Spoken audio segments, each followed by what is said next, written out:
rahmatullah. Alhamdulillah. Wassalatu wassalamu ala rasulillah wa ba'd. So continuing on with our tafsir of the Quran, or explanation of the Quran, we left off at verse number 10. We finished the 10th verse of Suret Al-Baqarah. And remember, we were talking about the hypocrites. So we're still in section 2. And there's two types of hypocrites. There's the type who's a faker, and there's a type who's a doubter. So Allah subhanahu wa ta'ala is talking about when it comes to hypocrisy, there's a disease in their heart, and Allah subhanahu wa ta'ala has allowed them to remain in that illness, and therefore it's like increasing their disease. So they're getting sicker and sicker, and they're getting more ill, and they're going to have a specifically painful punishment because of their behavior and what they were doing. Now in verse 11, Allah subhanahu wa ta'ala says, وَإِذَا قِيلَ لَهُمْ لَا تُفْسِدُوا فِي الْأَرْضِ قَالُوا إِنَّمَا نَحْنُ مُصْلِحُونَ. And when it was said to them, now remember again the historical context here, there's a group of people and they exist in reality, and they're primarily in Medina and in the Medinan period, which means after the migration to Mecca. So when it was said to them, meaning the Muslims were responding back to these people because they could see some signs of hypocrisy in them, and they would say, لا تفسدوا في الأرض, like, don't stop causing problems. Stop causing problems in the land. Like in society, you're causing so many problems because of your deceitful behavior. The thing is, when it comes to hypocrisy, it's hard to catch somebody when they're doing it, right? Because they're not open about it. They're very secret. But you see certain signs, and you can tell something is not right about their behavior. So it says, do not cause trouble in the land. Because what are they doing? They're plotting against Islam. They're plotting against the Muslims. He said, don't do that. And their response was, قَالُوا إِنَّمَا نَحْنُ مُصْلِحُونَ. They said, we're just doing good. We're like the good people. If you look at us, what bad behavior do you see from us? Because it's hard to catch them, right? So they always have an escape. Sometimes people will come and they'll flatter one group of people. They go to another group, they'll flatter another group of people, but then they'll criticize the other one. And then the first one comes to them and say, you know what? Causing problems, you're saying bad things. No, we said good things. You can ask, we have witnesses. They'll tell you that we said good things. So it's very hard to catch them. So they say, we're only doing good. And maybe because it says that Allah has increased their illness, increased their disease in their hearts, it gets to a point that when you do so many bad things and you keep on doing it again and again, you actually start to believe that you're doing good. There are people like that too. There are hypocrites like that. They fall into the category of, you know what, they think, you know what, we are bringing peace to the land. Because again, look at the context here. What are the hypocrites doing? They're plotting against Allah and His Messenger. They're plotting against Islam. And what's happening is in the Medinan period, you have the Muslims are on a crash course with the Quraysh, who's trying to attack them. They just left Mecca after 13 years of persecution. So what's going to happen? The Muslims now are becoming a strong entity. They have their own society. They have their own city. So what's happening is that they're becoming powerful. And then these people are like, no, we just want peace. We want everyone to just get along. The Muslims shouldn't have any soldiers. The Muslims shouldn't try to establish any army. They shouldn't try to, defend themselves. Just be nice and let everything be, and let's not, do anything wrong. So it falls into that category. Sometimes people, they even think they're doing good, but they're actually doing bad. They're actually causing more problems because they don't really realize what's good and what's bad. And then the next verse, Allah says, أَلَا إِنَّهُمْ هُمُ الْمُفْسِدُونَ وَلَكِنْ لَا يَشْعُرُونَ. He says, no way. Actually, they're the ones who are causing trouble, but they don't even realize it. Right? So oftentimes they don't even realize it because their understanding of good and evil is now perverted. It's changed. They can't even understand what is good and what is bad anymore. So once you get to that level, this is the worst level you can be at. There's a type of ignorance where you don't know something. But then there's ignorance of your ignorance. You don't even know that you don't even know. You don't even know that you don't understand. This is the worst situation. Imam al-Ghazali, one of the famous scholars, he says this, he calls this jahl murakkab. It is compounded ignorance. It is like levels of ignorance you can't even understand. It's very hard to get out of. So Allah is critiquing them and responding back to them. Now again, keep in mind, this is not just the response for the Muslims. So the Muslims like respond and they say, the Muslims feel that, they read what Allah is saying, and they feel good.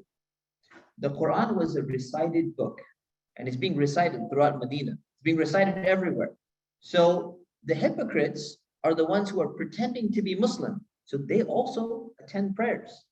They also used to go to the masjid. They're hearing the Quran. So the Quran, when it's being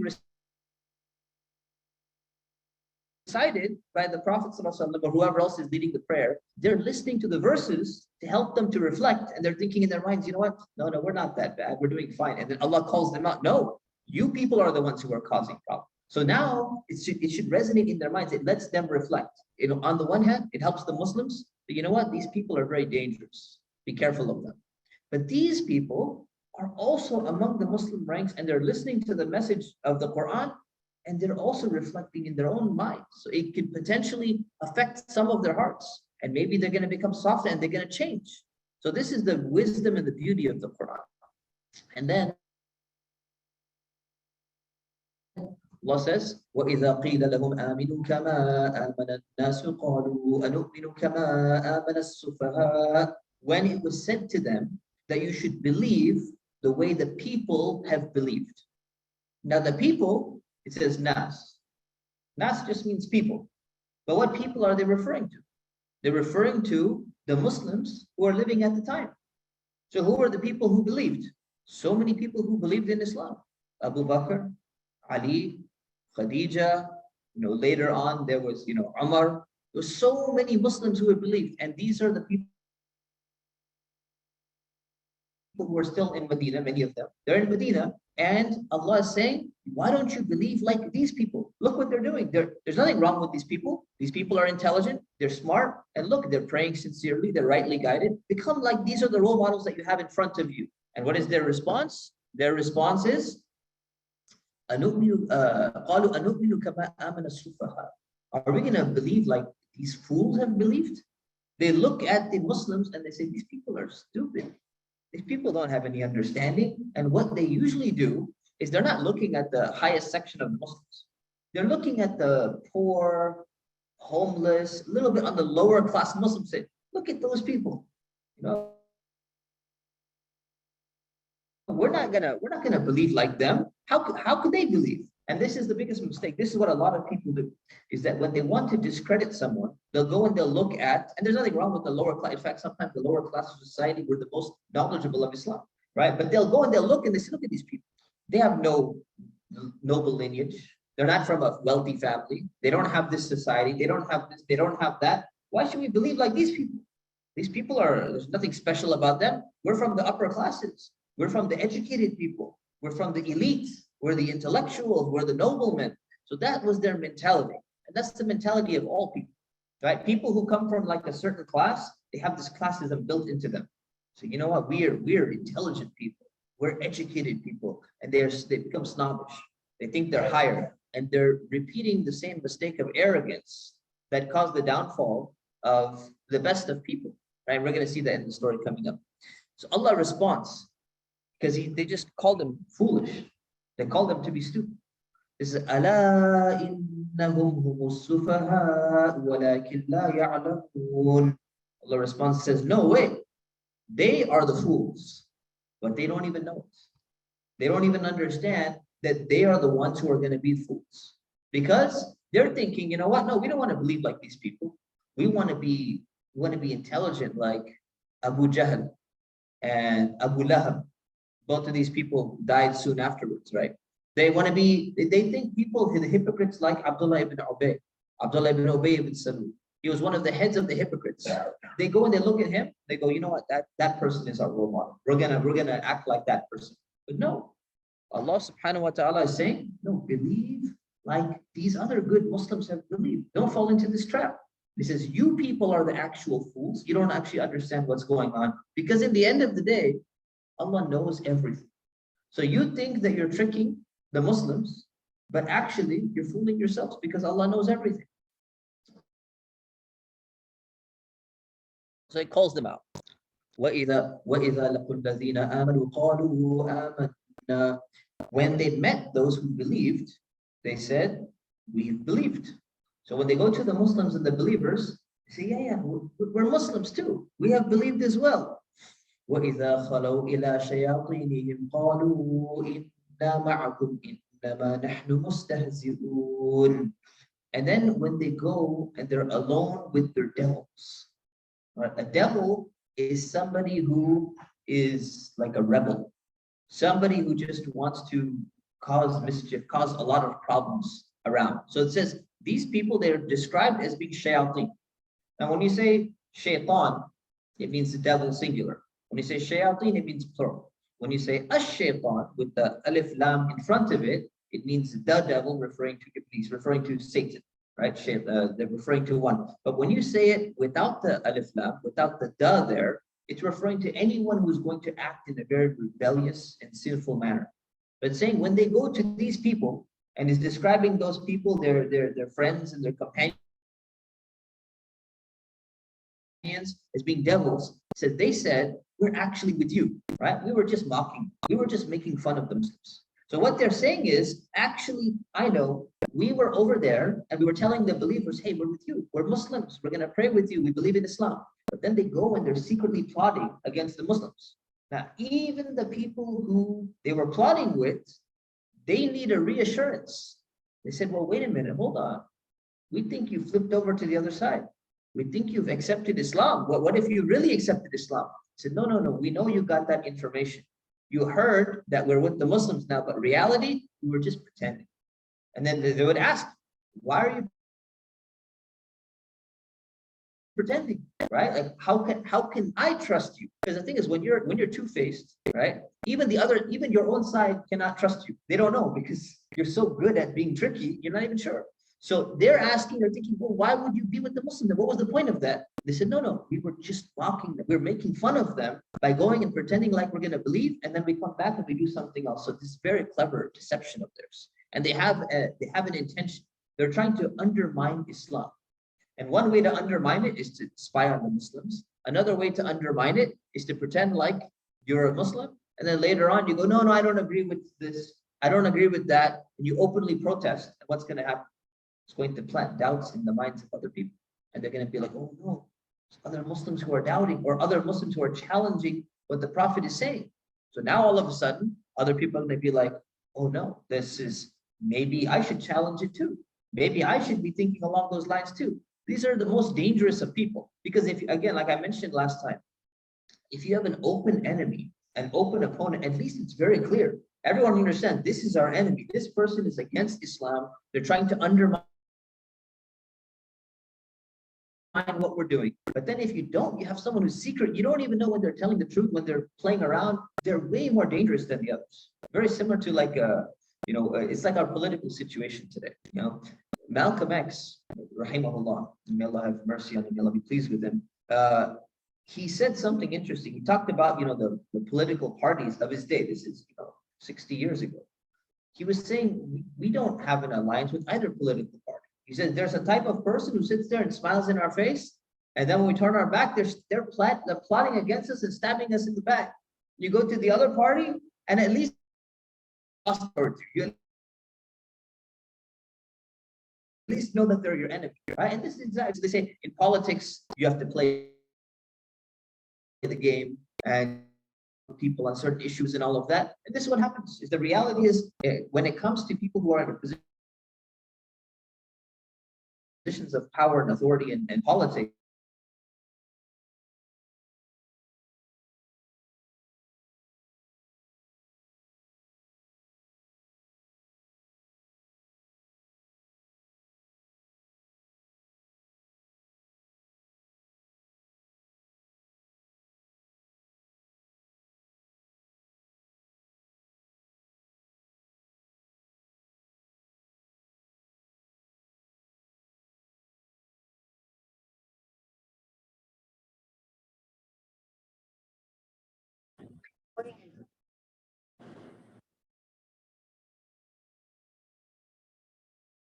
what they do.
Okay, good. Okay. All right. So Allah yastahzi'u bihim wa yamudduhum fi tughyanihim ya'mahun. Allah mocks them. So how does He mock them? He mocks them, makes fun of them by punishing them in the same way that they were making fun of them. So they're going to receive the type of humiliation that they thought they were dishing out on the Muslims. And what does this do to the Muslims? Right? Imagine if someone's making fun of you, and then all of a sudden the response is, "Don't worry, Allah's actually going to make fun of them." The way that they're like, "Oh, I don't have to worry about this. I don't have to feel bad at all. Allah's going to take care of it." So you feel great. And this is a comfort to the believers. This is the believers coming back and saying, "Yeah, we feel great." وَيَمُدُّهُمْ فِي طُغْيَانِهِمْ يَعْمَهُونَ. And how is He going to do it? And He leaves them to wander around confused in their rebellion. They're going against Allah, right? They're rebels against what Allah is teaching. And what does He do? How is the mockery there? He leaves them to wander around, and you see this example. Like, imagine someone, they don't know what they're doing. Somebody's walking around. It's like, sometimes you play a game with like kids and stuff. You blindfold one person and you have them, walk around and try and find something. And everyone's laughing at them. They're walking in the wrong direction and they're turning around and they're going this way and everyone's laughing. They're walking around everywhere. That's exactly the scenario here, is that these people that are wandering around blindly, they don't even know where they're going. And He gives this example and says, these are the people, they're going to the Muslims and we believe, and they come back to these people and they're back and forth all over the place. They don't know where they are. It's like that person who's lost doesn't even understand where he's going. This is the divine mockery. This is Allah subhanahu wa ta'ala making fun of them. And then when the believers hear this, they go, "Look at these people. You don't have to worry about that," because when you deal with hypocrites, it's very frustrating. It's hard to catch them at what they're doing as well. So it's very difficult and it's very frustrating. But here Allah's coming to their aid, saying, "Don't worry, we'll take care of them. We'll handle them. You don't need to worry about it. You don't need to lose any sleep over it." And then He says, أولئك الذين اشتروا الضلالة بالهدى فما ربحت تجارتهم وما كانوا مهتدين. Those are the ones who purchased error with guidance, right? So we're talking about a transaction here. So these people, they came along, and imagine there's like, well, we have the potential for guidance. We have the Prophet right in front of us. We have the message of Islam right there. Like they're living in front. They're living in front of the Messenger of Allah sallallahu alaihi wasallam, and they go and they take that and they say, "You know what? No, we're gonna leave that behind and we're gonna go and buy some misguidance instead." It's foolish. It's like a kid. A kid walks in the store, parent gives him $100. He walks in the store and somebody tricks them. He goes, "Hey kid, you wanna buy this rock? It's really nice." He gives $100 and he leaves with a rock, like worthless. You can get a rock from anywhere. You got ripped off. Just saying, these people, they're getting ripped off. They have guidance with them. They have the potential right there to get guidance. And what do? They go and they sell that, and they get error. They get misguidance. They get something that has no value whatsoever. In fact, it's harmful to them. فَمَا رَبِحَتْ تِجَارَةٌ. Their business was not profitable. You don't gain any profit from that. That's the worst type of transaction you can ever do. It's like some people, they buy a stock and they're like, the stock is going down. They're hoping, they're like, I hope it's going to come back up. You buy it and it just keeps going down. They lose all their money. So that was the worst, that was the most unprofitable trade I've ever made in my life. This is what these people are doing. Allah's describing it that way. وَمَا كَانُوا مُهْتَدِينَ. And these people they were not guided to the truth. They're not going to come back to the truth at all because they're completely gone. When you keep doing this again and again, you've taken it too far because of your own actions.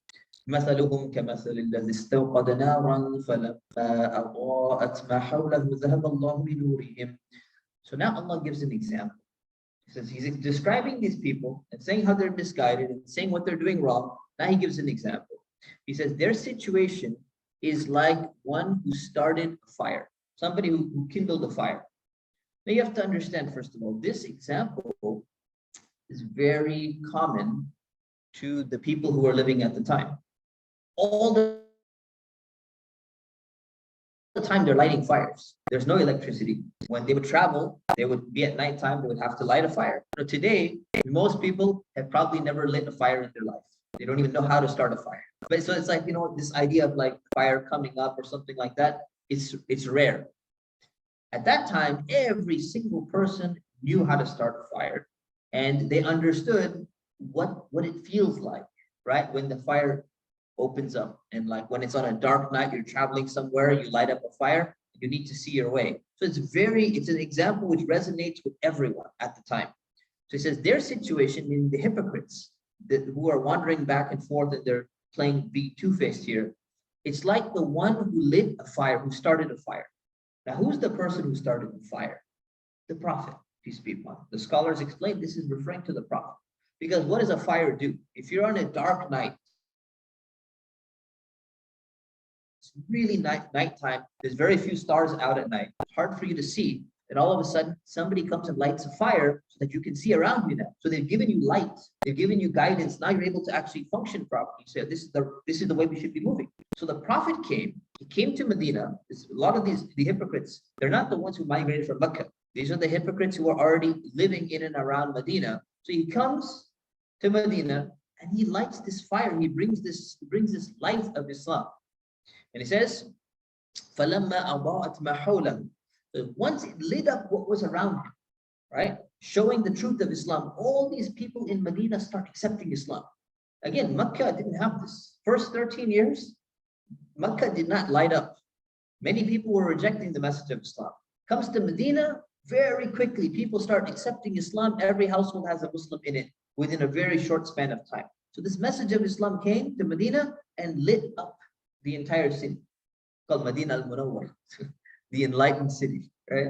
So it's lit, the light of Islam, the nur of Islam is coming. It lit up what was around him. And what happened? ذَهَبَ اللَّهُ بِنُورِهِمْ. Allah took away their light. Allah took away their light. وَتَرَكَهُمْ فِي ظُلُمَاتِ اللَّهِ يُبْصِرُونَ. And he left them in levels of darkness where they can't see anything. Now, imagine the example of the fire, right? Someone's traveling through the middle of the desert. It's really pitch black. You can't see where you're going. And then all of a sudden, somebody lights a fire and you say, oh, now we can see where we are. And then all of a sudden, something happens to their eyes and they stop functioning and they lose their light. And they had the light. Everyone else is benefiting from the light, but they can't. They're blinded completely. They can't see anything. It says they had the light right in front of them. The Prophet was right there. Islam was right there. And what happens? Because of their hypocrisy in their own hearts, Allah took away their light. Even though everyone should be able to benefit from the fire, but something didn't work in their eyes properly. They were not able to see the truth and they were blinded. They could not be guided at all. And they're stuck in levels, layers of darkness, not just singular, zulumat. They're stuck in levels and layers of darkness upon darkness where they're not even able to see properly because there's levels of their ignorance, their arrogance, everything combined, all of these illnesses of the heart, they're all heaped up on each other. So it's very hard for them to get out of that. If someone has one layer, one problem. Let's say someone has an anger problem, but they're very charitable, they're very humble, they're this, they're that, but they have just one problem. It's easier to get out of that. Someone has an anger problem and they have an arrogance problem and they're stingy and they're two-faced and they're this. It's like, man, this person needs, a whole host of counseling or spiritual counseling or whatever. This person needs a lot of work. So this is what Allah subhanahu wa ta'ala is describing these people as. They need to get out of this situation because they're in a really bad situation. So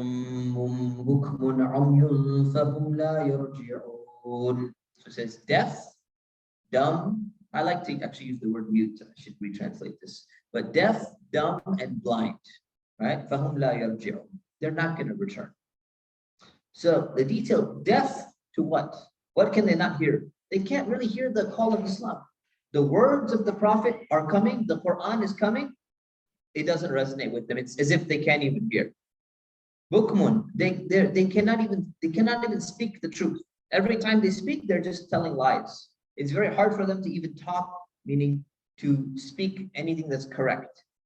Umyun, and they're blind. They cannot even see. So we just mentioned the blind example. They can't see the truth that's right in front of them. So they're not going to return back. They're not going to return to what? They're not going to return to the light that they were supposed to see. The light of Islam, the light of clear guidance is there, and they're not going to come back because they have all these layers, the inability to get out of what they're in because they put themselves in that situation. And then Allah says, another example. So he gave one example of a person who lit a fire and then the light was taken away from them. That's one example. Then there's a second example, and it's the situation of a different type of hypocrite. So the first type of hypocrite is the one who was right there, was able to see Islam. Allah took away their life. There's a second type of hypocrite. Or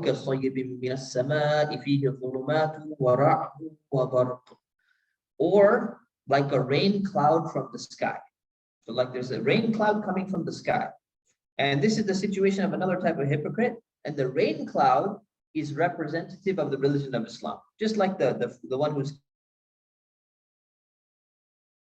kindling the fire is like the light of Islam. Here, the rain cloud is Islam. So the rain cloud, Islam comes into Medina. There are levels of darkness, there's thunder, and there's lightning, right? So what does that mean? There's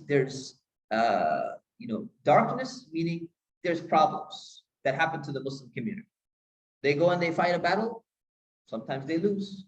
Sometimes they try to call people to Islam. People are not accepting. Sometimes they lose their money. Sometimes like they got kicked out of Mecca. All of these things happen. There's going to be problems to the Muslims. It's not going to be all rosy. Everything's not going to be perfect. There's going to be thunder, but there's also going to be lightning.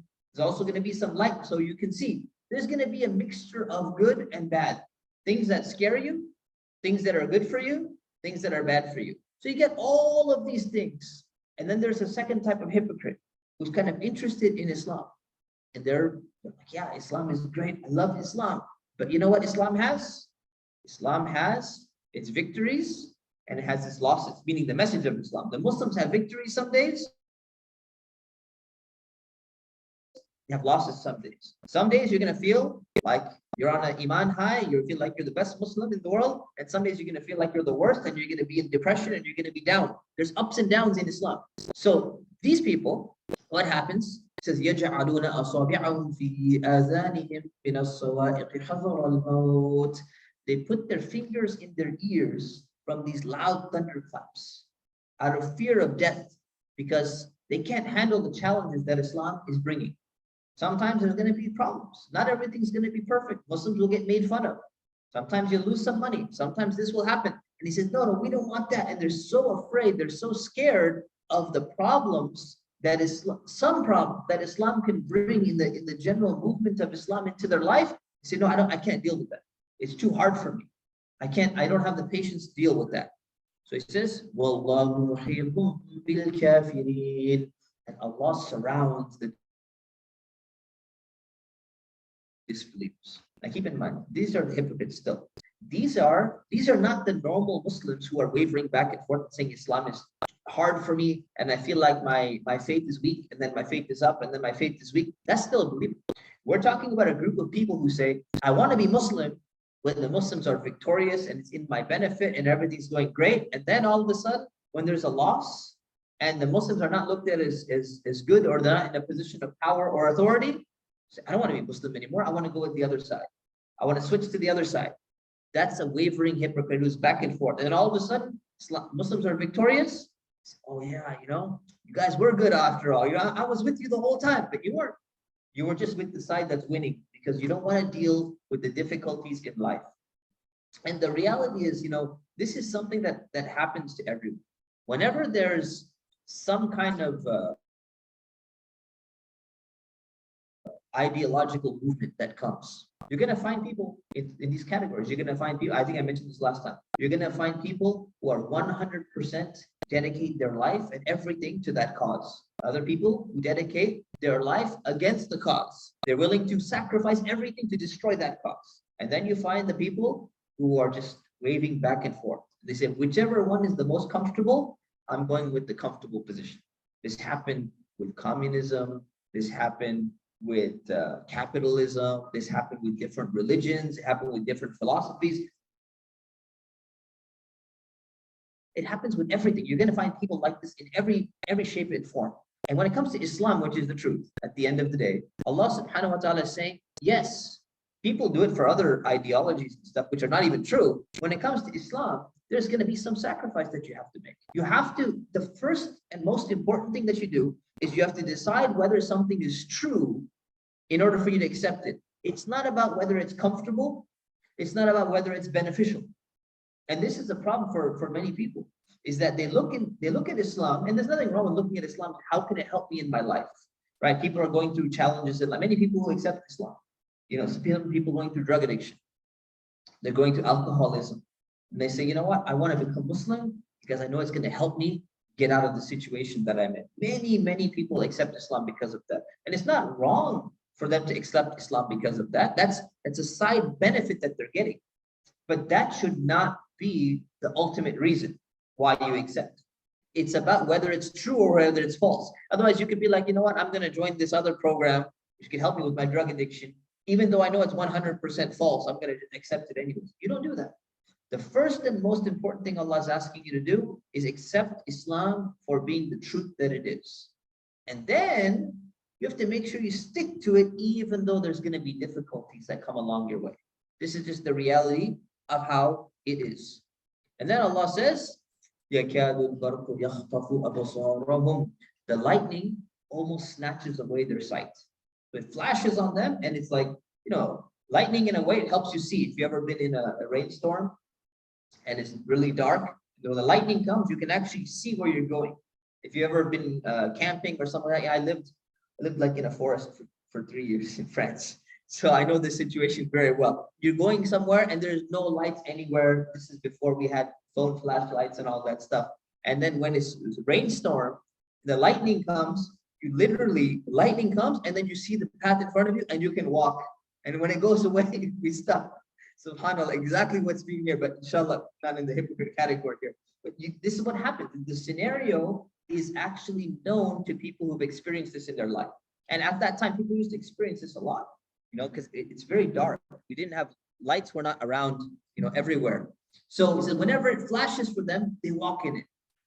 So he said, what is that referring to? Saying these hypocrites, they're like that when it comes to Islam. So they're stuck and they're like, they don't want to move forward. And then when all of a sudden there's a lightning flash and there's a victory for Islam, they're like, oh yes, we're ready. And they take a few steps forward. Like, we want to become Muslims. We want to be part of the Muslim Ummah. And then when it darkens on them, when it darkens up on them through these difficult tests that come, then they stand still. They're not going to move. No, we don't want to be Muslim. We don't know if we can, handle all of this. So they stop. وَلَوْ شَاءَ اللَّهُ لَذَهَبَ بِسَمْعِهِمْ وَأَبْصَارِهِمْ. If Allah wanted, He could have taken away their hearing and their sight. Meaning they wouldn't hear the thunder, they wouldn't see anything, they wouldn't have any light, nothing would be there. If Allah wanted, He could have removed everything. إِنَّ اللَّهَ عَلَى كُلِّ شَيْءٍ قَدِيرٌ. Allah is capable of all things. So Allah gives this second example of the wavering hypocrite, the one who's not sure, always going back and forth between, kind of likes Islam, but then doesn't want to deal with the difficulties of Islam, so they go back and forth between these two things.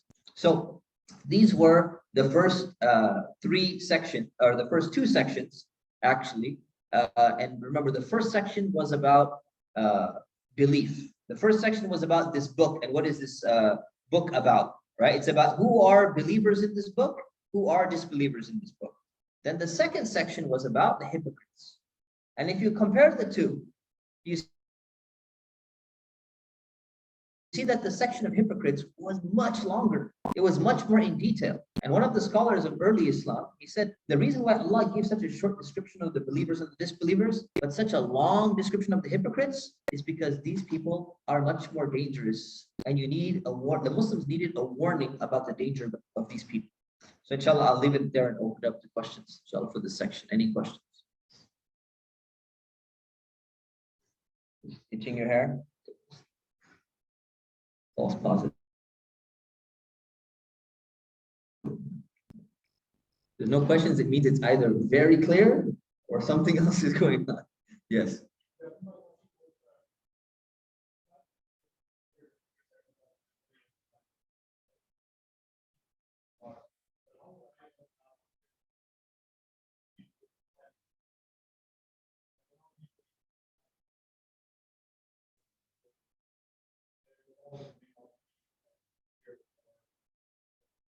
Yeah. And so the question is a great question. Is how do you know, knowing somebody else or some signs at the time, how do you know that you're not a hypocrite yourself, right? And this is something that Muslims should question themselves. In fact, Umar ibn al-Khattab, radiallahu anhu, he questioned himself. He actually went to one of the companions who knew, who was given a list of the hypocrites' names, and he asked, he says, am I one of those people? So what we should be doing, as one of the great scholars, Ibn al-Qayyim, he says, that a Muslim should always remain in between hope and fear, right? And that's the balance. You should have hope in the mercy of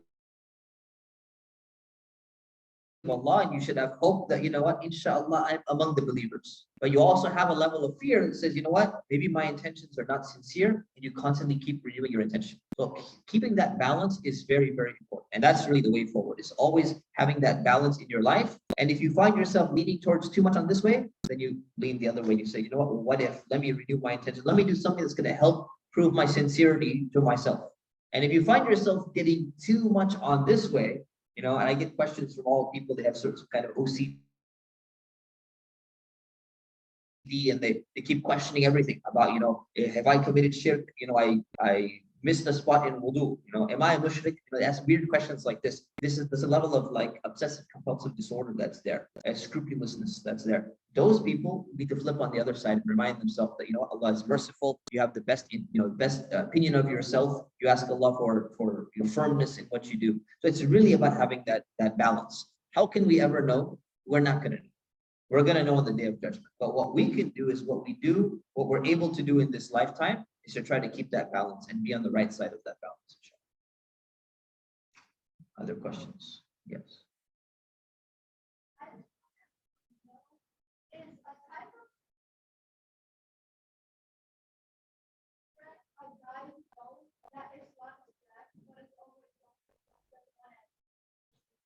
Okay, that's a good question. So the question was, is a type of hypocrite somebody who knows that Islam is the truth, but they don't want to go with that. They want to go with some other religion anyways. So that's actually probably not in the category of being a hypocrite. That's more in the category of being a disbeliever. Because there are many people who know that Islam is the truth, but they don't want to accept it either for cultural reasons, for social pressure, for arrogance that they have, for some other reason. But a hypocrite is somebody who more like is showing two aspects, is kind of pretending to be Muslim at some level. So since these people are not pretending, they actually fall into the disbeliever category. Okay. Yeah.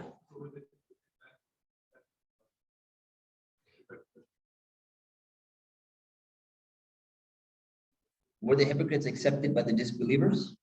So there are two types of hypocrites. So the type of hypocrite who goes back and spying on the Muslims and goes to the disbelievers and is reporting in on them. Yes, they were accepted by the disbelievers because they were the ones who were plotting against Islam together.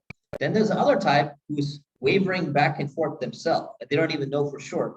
Those did not necessarily have contact with the disbelievers directly, but they were among the Muslim ranks and they're just wavering people. They're not sure if they had true faith or not, but they're doing it because of the Muslim social pressure around them. So those people, they're not accepted by the disbelievers because they're not in contact.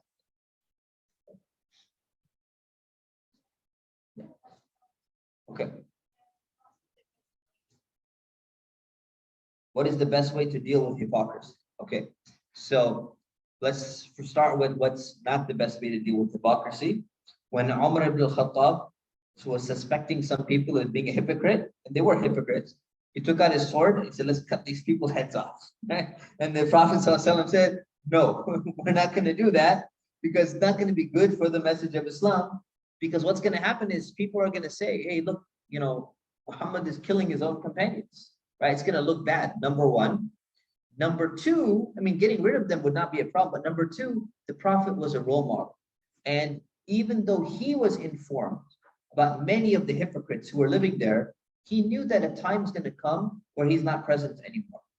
And if he went and basically allowed anyone to suspect someone else of hypocrisy and then, you know, punish them, we're going to have mass punishments and executions all over the place. Anyone who has some suspicion in their mind, they're going to go and attack somebody else, say, you know what, I saw a sign of hypocrisy in you. The point of hypocrisy is that it's very hard to detect. And if it's hard to detect, you can't punish it, because you have to have some clear proof and evidence that this person is doing it, because other people get set up as well. There's some people who've been set up as being hypocrites, but they were true believers and they didn't do anything wrong. So the way we deal with them is that if you see some signs which indicate maybe there's a level of hypocrisy in this person, you take some measures of protection against them. That's what you do. You can't expose them. You can't call them out and say, I'm not going to talk to you, I think you're a hypocrite, because you have no proof. So if you have no proof, but you have a strong suspicion, you can at least calculate, hey, what's the potential danger this person might have? And you kind of keep an eye on them without being overly suspicious, and you kind of keep them away from a position maybe of authority where they could be harming other people. That's what you do that's how you deal with it. So, okay, let's move to the next section then, inshallah. Section 3. So section 3 starts with verse 21. Now, we just finished the believers, the disbelievers, section 1. Section 2, we finished the example of the hypocrites. Now, section 3 is basically a summary of the entire message of Islam. And if you had to summarize the entire message of Islam in terms of its beliefs, oftentimes we go, people go to Sunday school, kids go to Sunday school and Islamic school, and they're taught, the 6 articles of faith. You believe in Allah and His messengers and His books and the angels and all of that stuff. But there's a way to actually summarize that list. And there's 3 main beliefs in Islam. One of them is belief in Allah. The second one is belief in the messenger, which implies belief in revelation or messengers. And the third is belief in the afterlife. These are like the 3 most important concepts of what Islam boils down to. And this is what you ask, right? Like, it was just before we started, this class, there was a brother named Eric. He just accepted Islam. He had to leave, but alhamdulillah, he accepted Islam today. And he was, what you do is when someone says that they believe in Islam, you want to make sure that they understand what they're talking about, right? So you ask, hey, have you ever read the Quran translation or anything like that? He said, yes, I've read the translation. So then you check, say, do you understand that in Islam, we believe in one God and we don't worship anyone else besides that? We don't worship Jesus. Said, yes, I got that. Because there was one time, subhanAllah, this actually happened in real life. I was at a masjid one time. Somebody comes and says, hey, can you this person wants to accept Islam. They want to take the shahada. I said, fine. So I'm excited. And this person's, I'm in the parking lot of a masjid. They're like, can we do this real quick? Because I'm walking to my car. I said, fine, let's do it. So we give him shahada. He says, ashhadu an la ilaha illallah, all of that. And then at the end, I'm like, welcome to Islam, mashallah, everything's great. So happy, so excited. And the guy asked right afterwards, wait, so does this mean that I can't pray to Jesus anymore? Because I'm not okay with that. I'm like, who taught you Islam? And so somebody clearly did not give you the basic understanding of Islam. So now I always check, right? Always verify. In fact, one other imam in Seattle, he just messaged me, one of my friends. He's like, he just performed a wedding. And right after the wedding, he found out while the couple was driving home, said, you know what, that guy, he doesn't believe that the Prophet Muhammad is the last and final prophet. He believes that there's another prophet afterwards. It was Qadian, it was Ahmadiyya, right? And they're like, oh no, it's like the guy, nobody even thinks to ask sometimes. And that's why it's better to be on the safe side to ask. But then you're not going to sit there and have this, the Catholic Church, they have this long, massive set of questions. If you want to become Orthodox Jew, you have a massive test to go through. We don't do that in Islam. If you boil it down to the most important points that you need to address, there's mainly 3 points. Number 1 is belief in Allah. Belief in Allah entails you only worship Allah, you do not worship anyone else. Number 2, you believe in the messengers, meaning in all the prophets, and that the Prophet Muhammad was the final prophet, and that the Quran is the word of Allah, right? Revelation. And number 3, you believe in the afterlife, that there's going to be paradise and there's going to be hellfire, a resurrection after we die. 3 very simple principles. And these three principles are being mentioned in section 3 as an overview of what Islam is. After saying people believe in this book, people disbelieve in this book. After saying that there are people who are hypocrites and they pretend to believe, it says, what are the main beliefs of Islam? These three beliefs are going to come. And remember, again, 2/3 of the Quran has already been revealed. So all of this is a recap summary of everything that Islam has stood for up until this time. So we start with these verses. We'll do a few and then we'll break, inshallah. يا أيها الناس اعبدوا ربكم الذي خلقكم والذين من قبلكم لعلكم تتقون. People. And people here, Ya ayyuhan nas means all people, referring to everybody. So it's all people. Worship your Lord who created you and those before you so that you might become righteous. Or you might become pious. Another translation, tattaqun here means so that you might protect yourself from punishment of Allah. But this is another common way of understanding the word. So Allah is calling out and telling everyone, listen, all of the people in the whole world at that time and in the future, they need to worship their Lord. You need to worship your Lord who created you. Why? Because He is the one who's in absolute control. So He created you and He created every single person. Why should you do this? Because this is the right path. And if you do this right thing, then you're actually going to become one of the pious, righteous people. And that's the most important value and characteristic that you should have in your life. الَّذِي جَعَلَ لَكُمُ الْأَرْضَ فِرَاشًا وَالسَّمَاءَ بِنَاءً. Allah is the one who made the earth for you like a carpet. Right? So He says the earth is like this carpet spread on the floor. So what is a carpet? We're on carpet right now. What if we took away the carpet? People wouldn't like it very much. So the carpet is comfortable. So if you look at the earth, it's actually comfortable when you travel on the earth. Imagine if the earth was all mountainous everywhere. You can't even get anywhere. It'd be so hard to build anything. It would be hard to travel. It would be hard to do anything. So the earth, the land, the flat land has been made in a way where it's actually very comfortable. You can move, you can traverse it, you can come across it.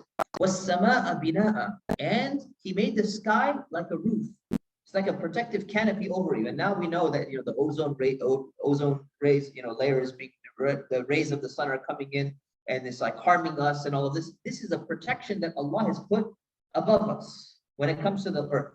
So if you look at any building, any house, right, or any building, you have the ground and you want to make the floor part of it comfortable.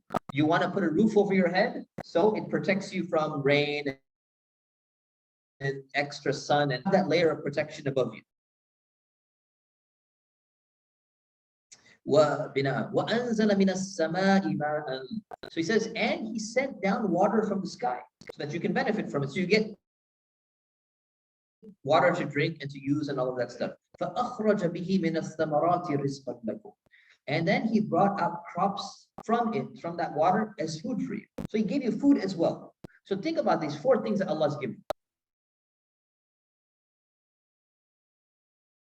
If you look at people, they say, what is the basic minimum standard, the lowest level of poverty? What do you need? Say, I need a roof over my head. I need like something comfortable on the bottom. I need food. And I need drink. The world in which you're, look at the earth in which I live. So He's saying He is the one who did that. Worship your Lord. He did all of this. And not only did He create you, He gave you what you need in order to survive in this world.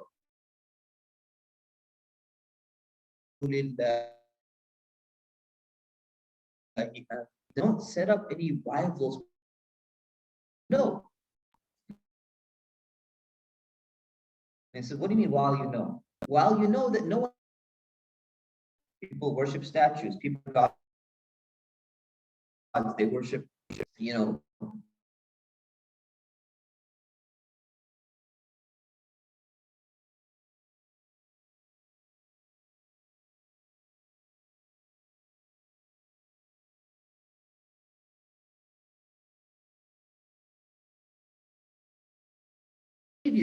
are They knew it at the time. They knew that Allah is the one who created everything, but then they still worship these idols for some other benefit. He's saying, why are you worshiping when you know that Allah is the one who created all of this? So stop doing that. You should give that up and only believe in Allah and only worship Allah as well. So we'll leave it at that, and we'll continue from verse 23 next week, inshallah. And then I'll take questions from this section once we complete it. May Allah subhanahu wa ta'ala give us a deep understanding of the Quran and help us to apply it in our lives. Ameen. وصلى الله على سيدنا محمد وعلى آله وصحبه وسلم. السلام عليكم.